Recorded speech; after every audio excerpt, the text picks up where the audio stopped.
Allez, c'est parti pour l'épisode 6 de Aderaba. Comment allez-vous? Très bien. Va au prochain. Ouais, on va parler aujourd'hui de l'histoire de l'invité qui est disponible sur Spotify. Spotify, Manu, YouTube, voilà, Manu s'en chargera de mettre les liens dans la description. ça fait juste là. Non, je m'occupe pas de mettre ça juste là. Ça sera dans la description. Je sais Et pas aussi faire. là, et là, et cliquez là. Je t'en sais plus.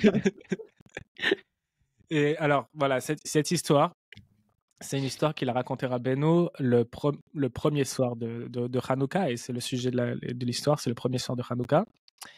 Et c'est une histoire qui ne fait pas partie des contes, mais qui est, je crois qu'elle est dans Chaye Moharan, dans les histoires, ajoutées à la fin. Voilà, donc c'est une très belle histoire, j'aime beaucoup, même si on la comprend pas forcément. Mais voilà, on essaie de trouver un petit peu d'allusion, un peu de rouach, un peu voilà, du petit nigoun de cette histoire. On va faire avec la traduction du Rav Besançon, qui est étonnante à certains endroits, on va voir. Voilà. Elle commence comme ça. Le premier soir de Hanouka. Après l'allumage des lumières de Hanouka, la nuit, un cheminot entre chez un propriétaire. Alors, en hébreu, c'est oréach. Je ne sais pas pourquoi il a traduit cheminot. Peut-être qu'il y a une. Ça, c'est dans la version enfant, encore une fois. Dans la traduction classique, il traduit bien par invité. Okay. Donc, oréach, c'est invité. Non, mais s'il l'a dit, il n'a pas inventé. Donc, il doit y avoir un autre sens. Non, c'est parce que la version illustrée que tu as pour enfants, elle est légèrement adaptée pour les enfants. Il n'a pas inventé non plus. Sûrement, mais dans l'autre traduction de Contes et Merveilles, il laisse bien le mot invité. Ok. Il dit, maintenant il appelle l'invité. Il dit, l'invité demande alors au propriétaire, d'où vient ta subsistance? D'où elle vient ta parnassa? Et le propriétaire lui répond, je n'ai pas une ressource fixée chez moi, je tire ma subsistance du monde extérieur. L'invité demande alors, qu'étudies-tu? Et le propriétaire lui répondit, et ils discutèrent ainsi jusqu'à ce qu'ils en viennent à des sujets qui sortent du cœur. Et c'est ainsi que le propriétaire se mit à ressentir de forts sentiments d'élévation. Comment donc peut-on atteindre un degré de sainteté? L'invité lui répondit, je t'enseignerai cela. Or, le propriétaire se posa des questions. Peut-être cet invité n'est-il pas un être humain? Mais il vit qu'il devisait avec lui de manière humaine. Mais il se mit à croire en cet invité et commença par l'appeler Rabbi, mon maître. Puis il lui dit, tout d'abord, je vous demande de m'apprendre comment dois-je vous honorer. Il va sans dire que je n'offense votre honneur, qu'à Dieu ne plaise. Mais pour un être humain, il est difficile de faire attention comme il se doit. C'est pourquoi je désire que vous m'enseigniez comment me comporter envers votre honneur.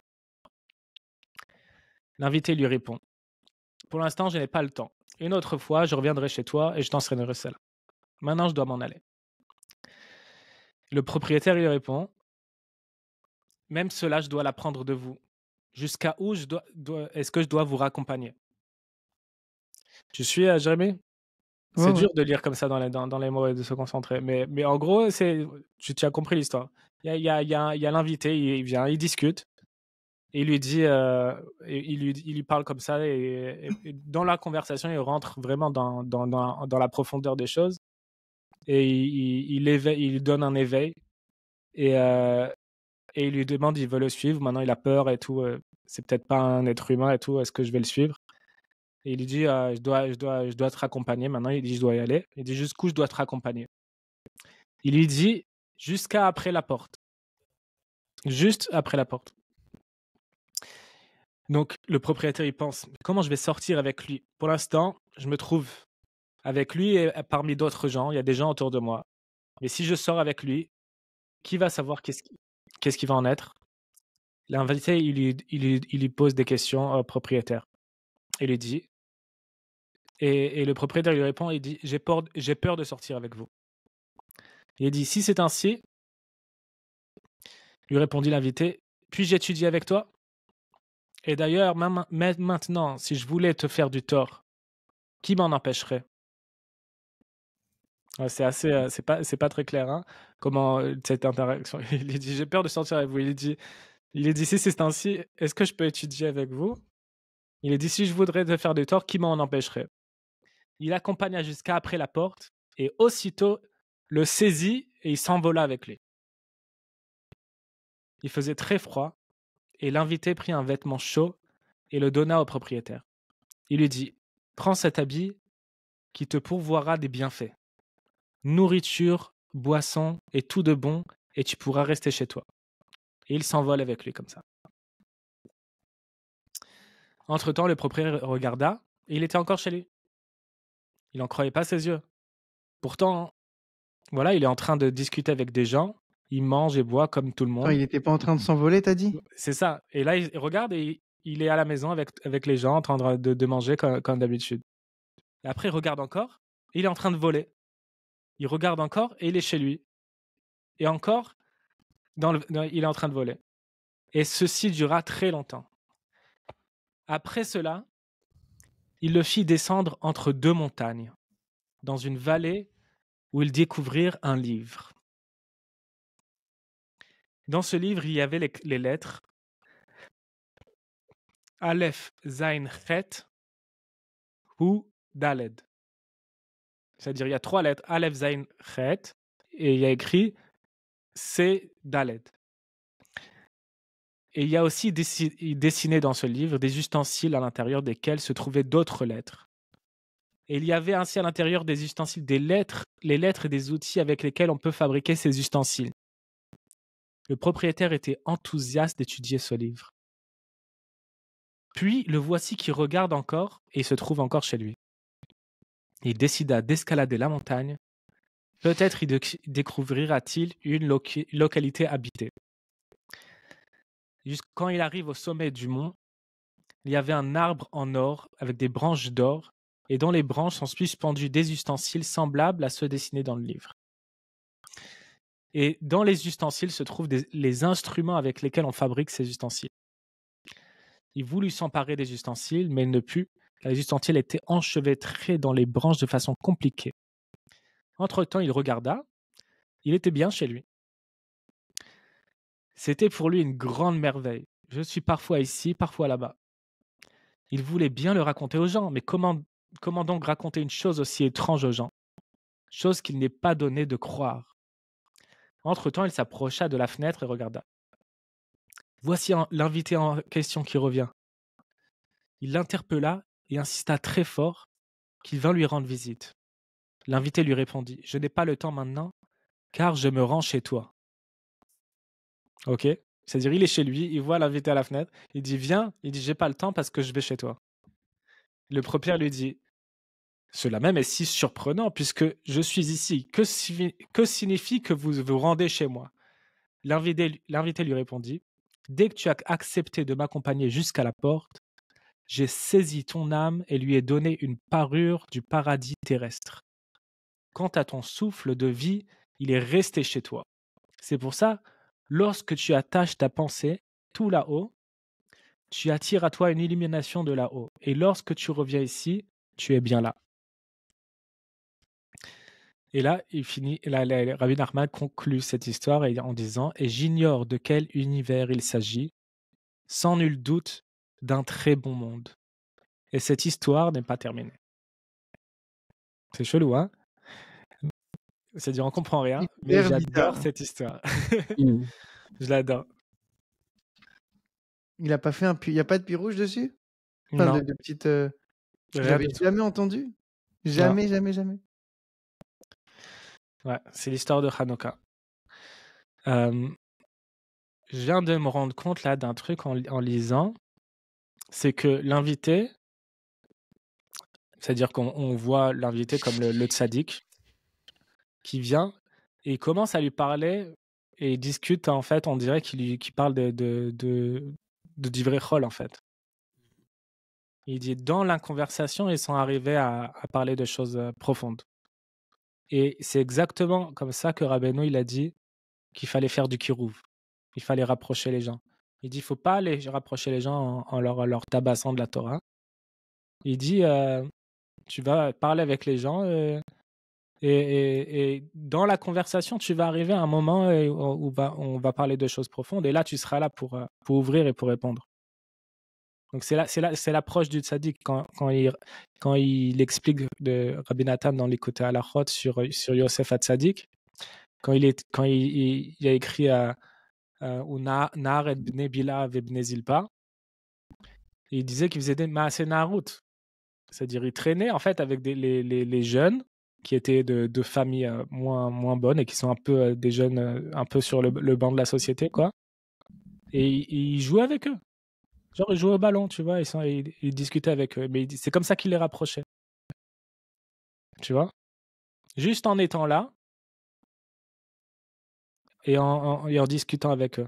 C'est pour ça que ma femme, elle a commencé à faire avec avec des jeunes filles des activités. Elle voulait faire des divrei Torah et tout. Au début, elle a essayé de leur faire des trucs, des enseignements et tout.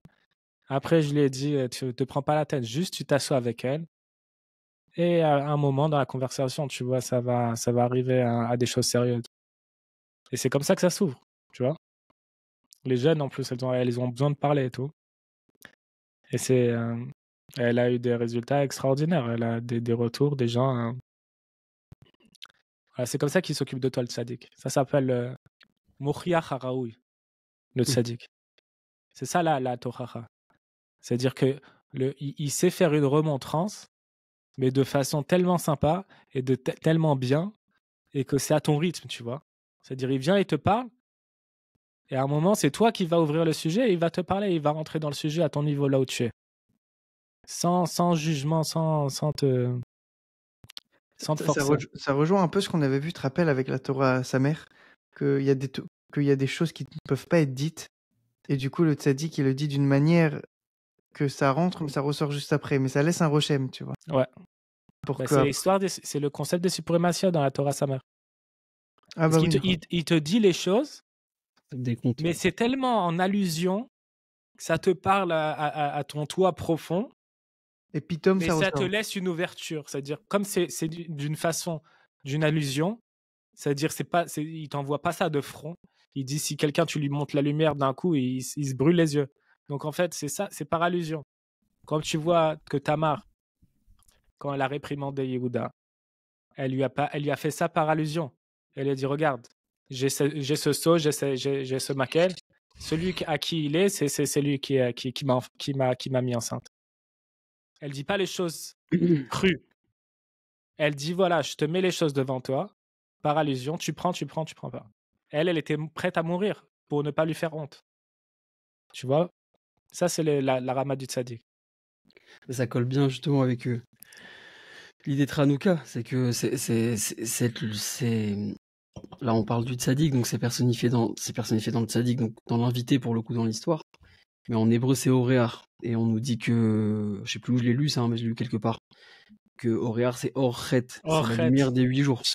Et qu'en fait c'est justement ça, c'est que cette lumière là, on en a parlé il y a 2 semaines. D'habitude cette lumière, elle est élevée. C'est pas une lumière des jours profanes. C'est une lumière du Shabbat, c'est une lumière de sainteté. Et donc normalement, on est censé nous s'élever vers cette lumière. Mais le principe de Hanouka, c'est que justement, comme le tzaddik, cette lumière, elle descend jusqu'à nous. Et donc la première chose dont il parle avec lui, avant même de lui parler d'études ou de sujets justement qui touchent au cœur, il lui dit, elle vient d'où ta subsistance? Et j'avais lu ça l'année dernière, genre je sais plus quel petit feuillet qui parlait de cette histoire, qui disait que c'était aussi un très bon conseil pour nous dans l'Aïd Bodé doute quand on s'isole pour parler avec Hachem. Parfois, le cœur il est bouché. On n'a pas, on se dit bon, il faut qu'on parle avec le bon Dieu quand même. Il faudrait qu'on parle de choses un peu sérieuses. Mais il y a rien qui sort. Alors on dit bah c'est pas grave. Parle des choses, parle de ton endroit, de là où tu te trouves. Et souvent, malheureusement, on se trouve dans l'argent. On se trouve dans nos soucis, nos inquiétudes financières, dans le travail, etc. Des fois, pour ouvrir la conversation, il faut parler de choses concrètes. Et on se retrouve dans Light Beau des doutes à dire écoute Hachem, là j'ai un rendez-vous avec un client et il attend que je lui donne une réponse sur ça, ou sur la couleur de ça ou ça, et je sais pas exactement ce que je dois décider, voilà, donc j'ai besoin de faire le point. Et en fait, de ça, on arrive après à ouvrir, et c'est exactement ça qui fait le tzaddik, c'est-à-dire qu'il descend dans des niveaux de Torah qui sont très très très cachés, parce qu'ils sont extrêmement bas, comme la Hanoukia qui est très basse, et on voit pas que c'est de la Torah. On n'a aucune idée que c'est de la Torah, mais c'est un déguisement. C'est-à-dire que cette lumière-là, la grandeur de Hanouka, c'est que cette lumière de l'infini, elle descend dans des choses tellement basses qu'on peut même pas se douter qu'on va se faire prendre en fait après par derrière, et qu'on va nous faire nous envoler. Parce que c'est ce qui se passe ensuite. Ensuite, il l'habille complètement et il l'emmène dans un endroit très très très très très élevé. Ça, Hanouka, c'est l'Achnasat Ochim, mais c'est le Bikur Cholim. Hachem, il vient à toi. C'est l'invité qui vient. C'est Chazak. Oriach, c'est Orchet. Et c'est le concept de la lumière. Il dit c'est les Meoré Or. Et que les Meoré Or, c'est-à-dire c'est la lumière, le niveau de lumière et pas de flamme qui brûle. Ouais, C'est-à-dire que des c'est luminaires. les Méoréor, c'est des luminaires luminaires. de lumière et pas des luminaires de feu. Hmm. C'est-à-dire une petite Ça éclaire lumière, sans une brûler. petite bougie, ce qui éclaire et qui brûle pas. Comme ça qu'il lui a parlé, et à l'intérieur, il lui a donné une la voûte. Et après, maintenant le tzaddik, c'est là le niveau qui commence le Adéraba. Mais il te dit à quel point je dois faire Adéraba. C'est-à-dire à quel point je dois sortir de mon petit confort. Il lui dit juste, tu passes la porte. C'est ça qu'il te demande le tzaddik. C'est-à-dire tu as ton confort et tu te rends compte, tu te dis mais j'ai envie de changer toute ma vie et tout, et je vais les suivre, mais faut être fou quoi. Faut être fou pour tout lâcher et suivre ce type, tu sais même pas qui c'est. Il dit jusqu'où je dois te raccompagner. Il dit juste tu passes la porte. C'est ça qu'il te demande. Juste tu fais un petit pas en dehors de ton confort et là ça y est, tu t'envoles. C'est si petit qu'on sait même pas s'il nous demande de passer la porte. Il nous dit jusqu'à la porte. Non mais je pense, c'est comme qu'on Parce parle que de sortir, Hanouka. passer la porte, c'est déjà sortir. Et là, on nous dit vraiment à la porte. C'est là où on doit Non, placer la Hanoukia entre la mezouza et le. Mais tu la mets dehors avec un tefar. 10 cm.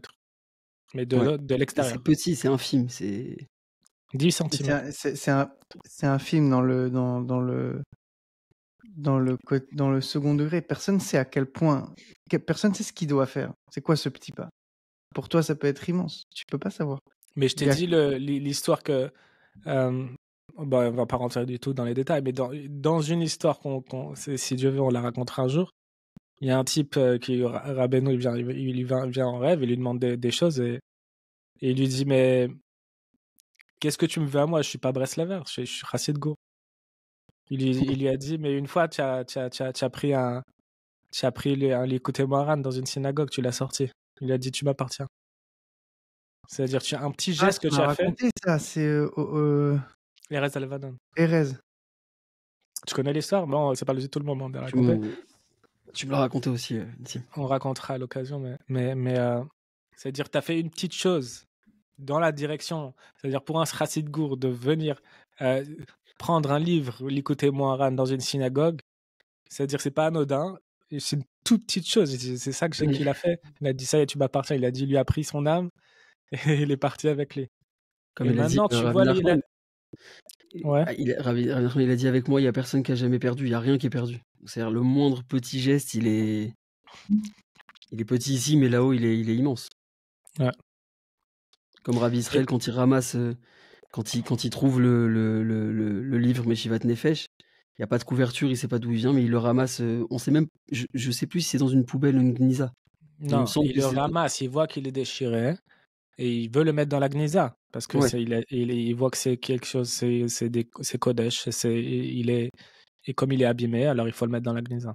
Tu vois, dans ce geste-là, en fait, c'est le départ d'une vie transformée complètement. Parce que c'est un truc presque naturel. Tu vois quelque chose de déchiré par terre, tu le ramasses, tu vois. C'est un petit geste. Mais pour le tzaddik, ça veut dire autre chose. C'est plus qu'un petit geste. C'est tout. C'est J'ai lu ce Shabbat sur le l'Admorazaken qu'il y avait ces mitnagdim qui venaient jusqu'à sa porte pour défoncer la porte et mamash faire des dommages beaucoup moraux en falsifiant le Tanya, mais aussi physique à lui et ses chassidim, tu vois. Et à un moment donné, ces chassidim, ils se sont chauffés en mode bon, il faut qu'on réponde, il faut qu'on se. Il a dit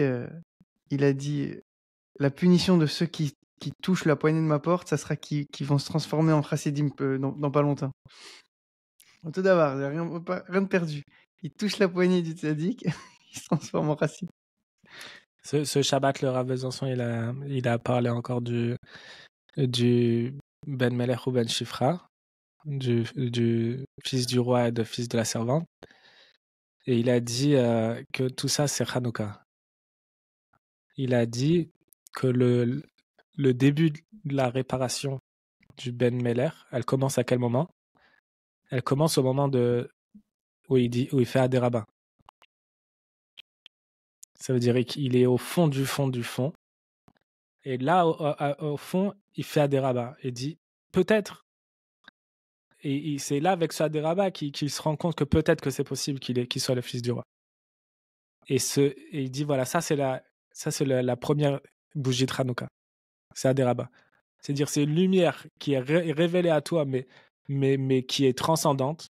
Et donc, tu n'as pas du tout les outils pour et tu es tellement loin, au fond du fond, il se rend compte il voit ça avec Adéraba. C'est-à-dire, c'est ça la lumière de Hanouka, tu peux la voir, mais tu ne dois pas l'utiliser. C'est-à-dire, tu vois ça, c'est une vision. Avec Adéraba, il a atteint cette vision.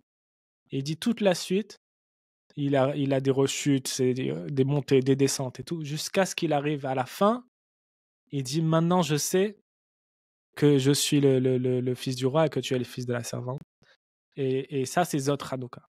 Ah, c'est fort ce concept-là. C'est très fort ce que tu viens de dire. Il a dit fais le compte. Et il n'a pas dit plus. J'ai fait un petit compte, tu fais un petit calcul. Je sais pas ce que ça vaut, mais tu peux faire des plus ou moins, c'est facile.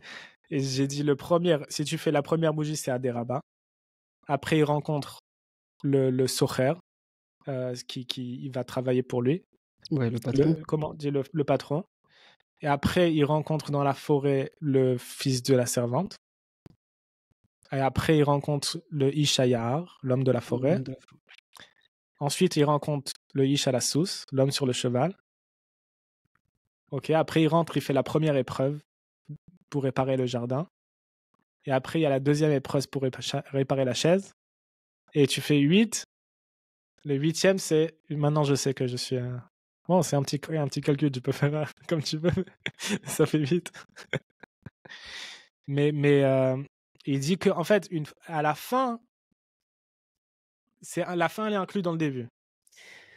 C'est incroyable parce que en fait, tu dis que tu t'as fait le parallèle avec le fait que les bougies de Hanouka, et là, les Rotam Bilval, sur les Shtamesh Bahem, on ne peut que les regarder, on n'a pas le droit de s'en servir pour autre chose, brûler quelque chose, ou allumer quelque chose, ou simplement pour éclairer. Et ça, tu viens de comparer ça au fait que c'est une perception très très infime, très petite, qu'on peut avoir à un moment, donc il y a un réveil, une sorte de réveil de révélation, mais on te dit tu vas pas y arriver tout de suite. Ça veut dire tout de suite, tu retournes, hein.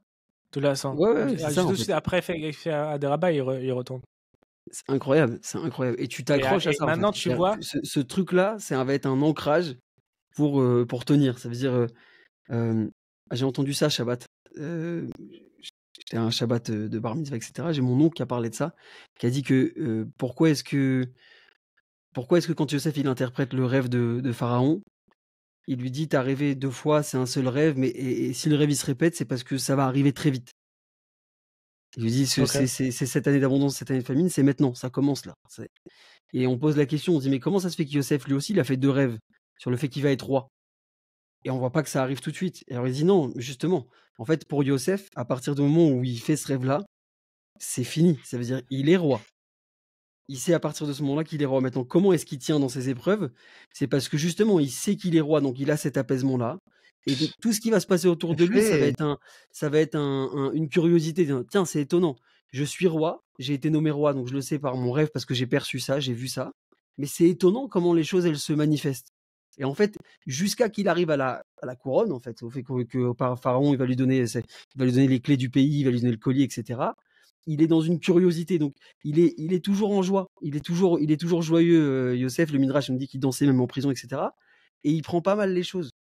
Il vit des choses terribles, mais C'est fou, à c'est que aucun la moment il a de curiosité, la elle a haine parce duré que 13 ans, quoi. C'est incroyable. ouais, mais en fait, c'est ce que j'ai entendu, c'est que il reçoit cet apaisement parce qu'il a cette première lumière de dire je sais que je suis roi. C'est-à-dire et lui il l'exprime même pas d'ailleurs hein, dans la Torah. C'est ses frères qui vont dire comment toi tu vas être roi. Eux ça les étonne. Eux chez eux ça crée une brisure comme ça. Mais lui il n'interprète pas le rêve. Il dit moi je vous dis ce que j'ai vu. Je sais pas j'ai pas tous les détails mais je vous dis ce que j'ai vu. J'ai vu que tout le monde va se prosterner devant moi et donc oui c'est ça commence maintenant. Et donc après tout le reste bah il peut tenir parce que j'ai vu ce que j'ai vu cette lumière là cette lumière du début. C'est qu'une mise en scène pour que la fin, elle se réalise, quoi. Juste, Ouais. j'attends. Ouais. Et non, cette histoire de l'invité, tu vois, qu'après, il est parti avec lui. Et même si d'un côté, il est en train de s'envoler, de l'autre côté, il est encore là-bas. sur Terre. Et ça, c'est bien une de mes chauds frères, là. Ça veut dire qu'un type, il peut avoir atteindre des niveaux de perception et trucs extraordinaires. De l'autre côté, il y a rien qui change. Il est toujours avec la même bande et tout. Il est avec le même. Et parfois il est en haut et parfois il est en bas, parfois il est en haut. Et ça, il dit pendant très longtemps. Pendant très longtemps, c'est des montées, des descentes, des montées, des descentes. Et si tu commences à réfléchir, le type, il devient fou. C'est ça, mes chenets frères, dans cette histoire. C'est-à-dire, il n'a pas le droit de réfléchir une seconde. Et le Inyan, maintenant, il dit Aleph Zain, Chet ou Daled. Tu vois, Aleph, c'est la première. C'est Aderaba. La première bougie. Il a cette perception. Et après, Zain. Zain, maintenant, on va travailler les 7 jours de la semaine. 7 jours de la semaine. Et après, Aleph Zain, ça fait Chet. Ça fait Zot Hanouka. Il arrive et il comprend. Et Hu Daled, Daled, c'est Melech. Daled, c'est la Malchut. Ok. C'est pas un Péroufos social, c'est BDR Efchar. Non, mais c'est mignon. Ouais. Mais c'est-à-dire, c'est à tirer. D'un côté, il y a cette lumière du premier jour, la lumière du début, qui vient d'en haut. Et après, tu dois travailler. D'où tu sais que Dalet, c'est la malchoute? Idala, ça veut dire elle est pauvre, c'est la malchoute. C'est Yadoua. La Yodéchen. La Yodéine, la Yodéchen.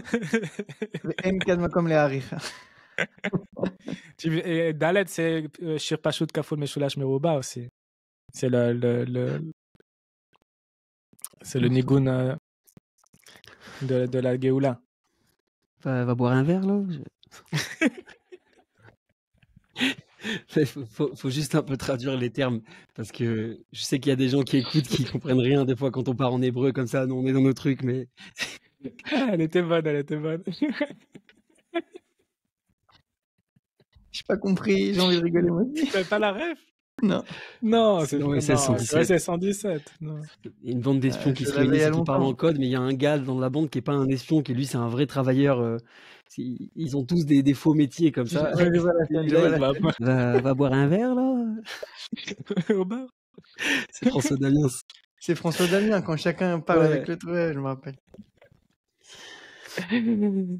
Non, on est un peu éliminé, mais Anne Malassot. Mais c'est pas pour rien aussi que celui qui reçoit l'invité, on l'appelle un Baal Bayit, un maître de maison. Et on voit qu'il parle de sa subsistance, il dit j'ai pas une source de revenus fixe, c'est pas un businessman hors pair apparemment, c'est quelqu'un qui fait un peu des transactions, du commerce, des choses comme ça. C'est pas quelqu'un qui a des vaches ou qui a des immeubles, ouais.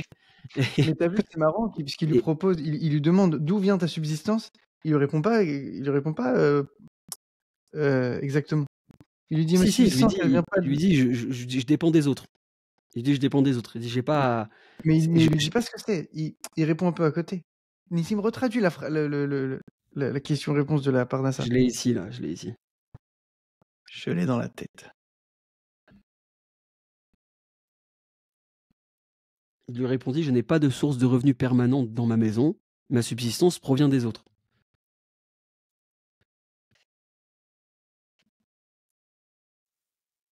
Oui. Mais il répond pas exactement ce qu'il fait. Non, c'est pas ce qu'il fait. Bon, Oui, parce qu'il fait pas quelque chose d'où de elle vient, il te précis. demande d'où elle vient ton argent. Non, c'est pas grave. De toute façon, on comprend pas forcément Mais qu'est-ce qu'il veut. pourquoi je disais ça parce que ça aussi, c'est par rapport à ce que tu disais, la lumière du début, de la lumière du début jusqu'au 8e jour, qui est l'infini, il y a justement les 7 jours de la semaine. Et c'est cette idée-là de je regarde là-bas, je suis tout en haut en train de voler dans des perceptions divines incroyables où j'ai des projections sur l'avenir et je perçois des choses phénoménales, mais quand je tourne ma tête, je suis là au milieu des gens en train de manger, etc. C'est un peu cet état-là de le type qui est pas installé, tu vois.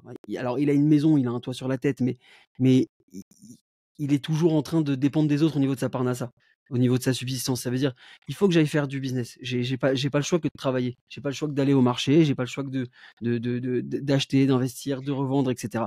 Et en fait, des fois, tu es dans ce truc-là de dire, purée, j'ai des envies, j'ai une aspiration quand même à avancer, à approfondir un peu plus ma vie. Mais tu te regardes, tu te dis, mais ma vie, c'est quoi? C'est métro boulot dodo, en fait. Ça veut dire, alors, ça va, je m'en sors plus ou moins. J'arrive à rentrer des choses un peu plus élevées, mais malgré tout, je suis en train de voir comment je vais payer mon loyer, ou comment je vais rembourser mon prêt, ou comment je vais faire ceci, ou comment je vais faire cela. Il y a une routine. Ça veut dire, cette vie-là, elle impose de manière évidente, de manière obligatoire, une routine. Même pour quelqu'un qui a des moyens. Au final, on est tous dans ce monde-là obligé de passer par ce truc-là de remets les pieds sur terre. C'est-à-dire, tu t'envoles, mais tu remets les pieds sur terre à chaque fois. Et c'est cet entre-deux-là qui est dur, parce que dans cet entre-deux-là, tu peux te perdre. Tu peux dire, bon, Soit tu restes trop j'ai à terre, soit tu rêvé restes longtemps, j'ai eu l'impression à un moment que je pouvais devenir, que j'avais une destinée un peu plus grande que ce que j'ai maintenant. J'ai vu que peut-être, voilà, j'avais tel projet, telle idée. À un moment, je me suis dit que ça, c'était quelque chose d'important à faire. Bon, entre les deux, tu peux perdre ça. Et on te dit non, accroche-toi, cette lumière du début, elle est véritable. Mais il faut que tu saches que tu vas passer par des hauts, des bas. Yosef, dès qu'il voit qu'il est roi, le premier truc qu'on fait, c'est qu'on les habille. On lui enlève sa tunique, on le jette dans un trou et on lui dit allez, vas-y, va en Égypte, va bosser. Ah ouais, super la royauté. Canon tu me rappelleras de te raconter mes rêves encore une fois, hein, la prochaine fois. C'est très étonnant. Mais moi, ce que j'admire à chaque fois, c'est tu vois, les chassidim de Rabbeinu, tu vois, des gens qui sont émettes. C'est-à-dire, d'un côté, à l'extérieur, ils ont l'air des gens les plus normaux du monde. Ils font tout normal, tout, rien qui change. Il paraît, tu vous demandes à Rav Levi Yitzhak, c'est-à-dire, il n'était pas comme comment il s'appelait, Shmuel Shapira. Shmuel Shapira, lui, c'était tout feu, tout flamme, tu vois. C'était vraiment un panasse.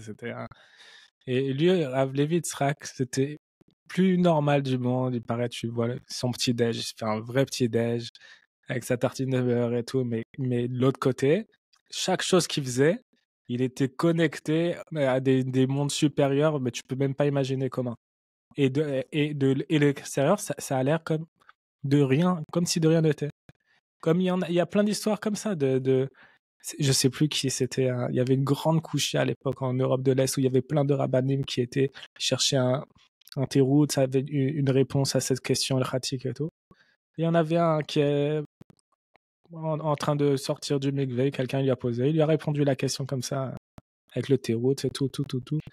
C'est-à-dire, à l'intérieur, ça fuse, ils sont connectés à des niveaux supérieurs, et de l'autre côté, c'est dans la simplicité la plus grande. Il raconte le Rav Ifra, il y en avait un, tu vois, il y a Ouman, il a dit, c'était quoi sa Hanoukia?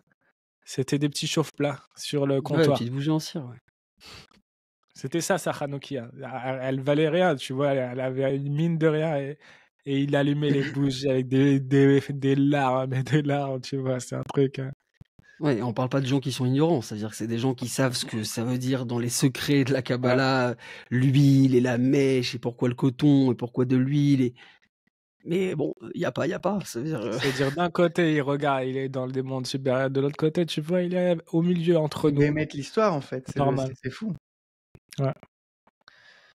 Ouais. Les frérots, je dois y aller. Si vous voulez couper ce moment. Kol hakavod, chez Hanouka Sameach, Shavua Tov à tout le Hanouka monde. Samar, une belle Où est-ce que fête. se trouve l'histoire? Il faut que Alors, sur Je vais Breslever.com, t'envoyer le lien.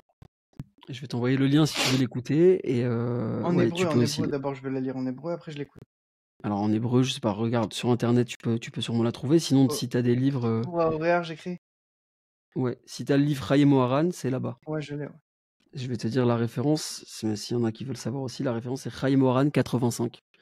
Voilà, Ok. le paragraphe 85. Allez, call to.